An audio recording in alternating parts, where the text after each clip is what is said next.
আসসালামু আলাইকুম ওয়া রাহমাতুল্লাহ। আলহামদুলিল্লাহি ওয়াহদা আসসালাতু ওয়াসসালামু আলা মান লা নাবিয়্যা বা'দা আম্মা বা'দ ফাআউযু বিল্লাহি মিনাশ শাইতানির রাজীম ইদফা' বিল্লাতী হিয়া আহসান فإذا الذي بينك وبينه عداوة كأنه ولي حميم.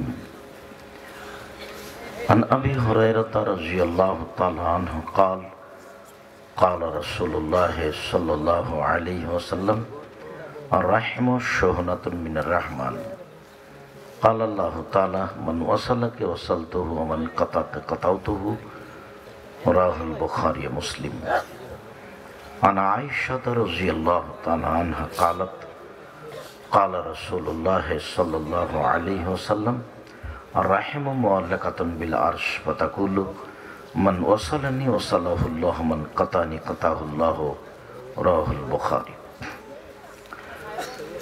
সম্মানিত দ্বীনী ভাই বোন, প্রশংসা আল্লাহর জন্য, শান্তি অবতীর্ণ হোক আল্লাহর রাসূলের উপর সাল্লাল্লাহু আলাইহি ওয়াসাল্লাম।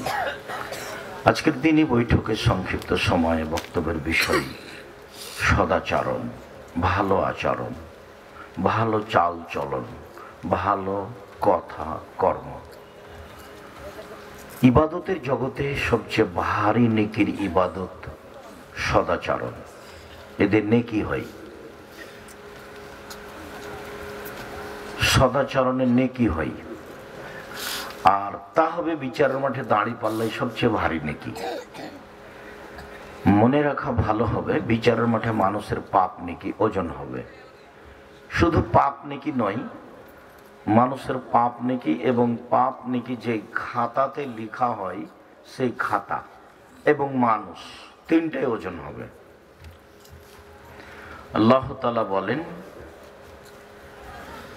নাদাউল মাওয়াজিনাল কিসতা লিয়াউমিল কিয়ামাহ, বিচারের মাঠে আমি ন্যায় বিচারের দাঁড়িপাল্লা স্থাপন করব, এ কথা আল্লাহ তাআলা বলেন। আল্লাহ তাআলা বলেন ফামান সাকালাত মাওয়াজিনুহু ফাউলাইকা হুমুল মুফলিহুন। বিচারের মাঠে যাদের নেকির পাল্লা ভারী হবে তারা হবে সফল। ওমান খাফফাত মাওয়াজিনুহু ফাউলাইকা আল্লাযীনা খাসিরু আনফুসাহুম। আর যাদের নেকির পাল্লা হালকা হবে তারা হবে ক্ষতিগ্রস্ত।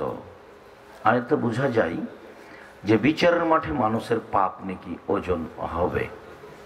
আল্লাহ তাআলা বলেন ফাম্মা মান সাকালাত মাওয়াজিনুহু ফাহুয়া ফি শাতির রাজিয়া।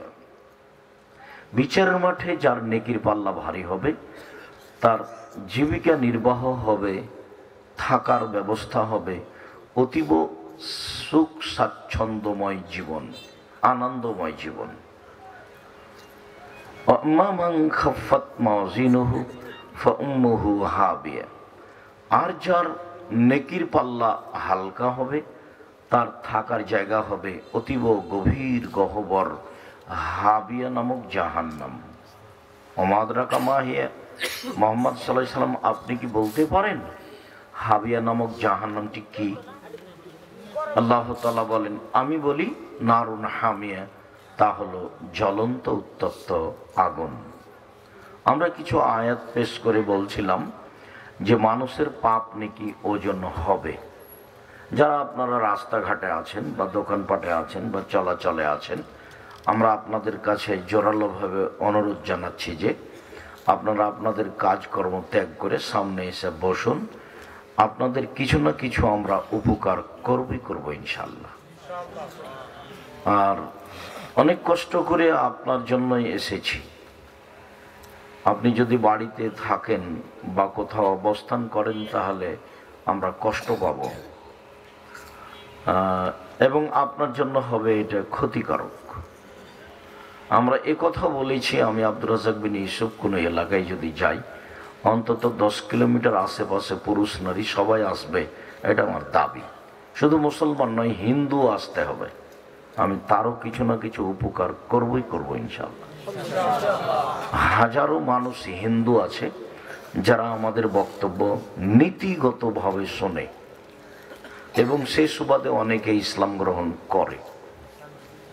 সম্মানিত দিনী ভাই বোন, আমরা আপনাদেরকে সামনে এসে বক্তব্য শোনার অনুরোধ জানিয়ে বলছিলাম, মনে রাখা ভালো হবে, হিন্দুদের দাড়িপাল্লা হবে না, ওদের পাপ নেকি ওজন হবে না। কেন? ওদের নেকি নেই। ইহুদিদের পাপ নেকি ওজন হবে না। কেন? ওদের নেকি নেই। খ্রিস্টানদের পাপ নেকি ওজন হবে না। কেন? তাদের নেকি নেই। ওজন হওয়ার জন্য দুইটা পাল্লা লাগবে, আর দুই পাল্লাতেই জিনিস লাগবে, তাহলে ওজন হবে। যেহেতু তাদের নেকি নেই, কাজেই তাদের দাড়ি পাল্লাও নেই। যারা